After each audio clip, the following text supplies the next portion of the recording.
Hey, good morning, Restoration. I want to bring a message from the Word this morning. In staff meeting this week, we were looking at Ephesians chapter 3. And I just want to encourage you this morning through Ephesians chapter 3, written by the Apostle Paul to a church in Ephesus. And here's what he says. He's referring really to the gospel of Jesus, the good news of Jesus, and how it was made available to him. And just like for so many of us maybe watching this, it was made available to us as well. Here's what he says. He says this: I was made a servant of the gospel by the gift of God's grace. Think about that reality. He says, I was made a servant of the gospel by the gift of God's grace that was given to me by the working of his power. Verse 6, this grace was given to me, the least of all saints. So Paul, this is important. Paul is recognizing more of who God is.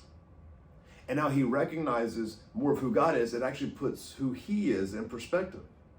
And what that does is not some self-pity, it's not some anxiety ridden like, oh, I'm not good enough. No. This is what happens.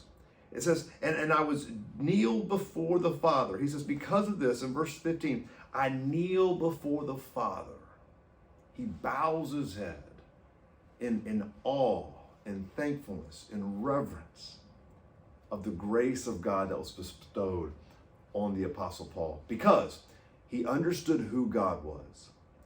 And as a result, he understood more clearly who he was. No, that's not bad. That's not bad. That's a beautiful, beautiful thing. Here's what he says. He says, I pray that you, being rooted and firmly established in love, watch this, may be able to comprehend with all the saints the length, the width, the height, and the depths of God's love.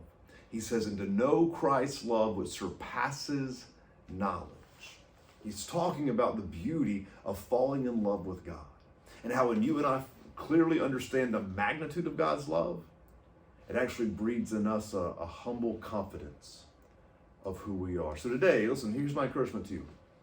Listen, if right now you are riddled with anxiety, fear, self-doubt, self-loathing, if you're just in a bad spot, let me just encourage you as a follower of Christ to fall in love with the character of God. Recognize the grace that he's bestowed on you and allow that to draw you in closer to the love of God. Listen, Restoration, speaking of the love of God represented through the church here at Restoration, this coming Sunday, we are partnering kind of a tag team situation with Hanahan High School, and they're doing a blood drive right here in our parking lot immediately following the third service. So if you are willing and able, let me encourage you to sign up at the link below the video just to donate blood. What a beautiful representation of giving life to someone, just as the blood of Christ gives life to us. I also want to encourage you, if you haven't already, sign up to volunteer for sports camp, especially if you've done it before.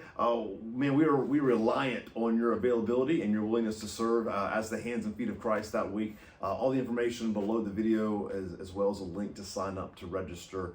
Super excited for this year, as I am every year, because every year God is just on display, and God shows up in beautiful ways in the lives of the students and children of our community. I want you to be part of that. Also, listen, don't forget, this coming Sunday, kind of a big Sunday, right? It's Commitment Sunday. It's where Katie and I, with so many of you, prayerfully all of you, will come forward and commit to giving above and beyond our general tithes and offering for the Advance Initiative, so that we can pay off our debts, so that we put ourselves in a greater financial position to be a blessing to the nations, to the community right here, even in Hanahan. So let me just encourage you to be praying about that. I'll be praying for you, and especially for those of you who are battling that fear, who are battling that, well, I don't know, I feel the Spirit's calling me to do this, but how in the world is it going to work? My prayer for you is that you would just put your faith and trust in the Lord. And my encouragement to you is looking in the rearview mirror of my own life. God is always faithful. Be praying for us, church. Be praying for one another this week, and be praying that God will just do amazing things to the lives of those here at Restoration Community Church when it comes to the Advanced Initiative. Hey, lots more going on. Check out the links below the video. Love you, church. Be on mission.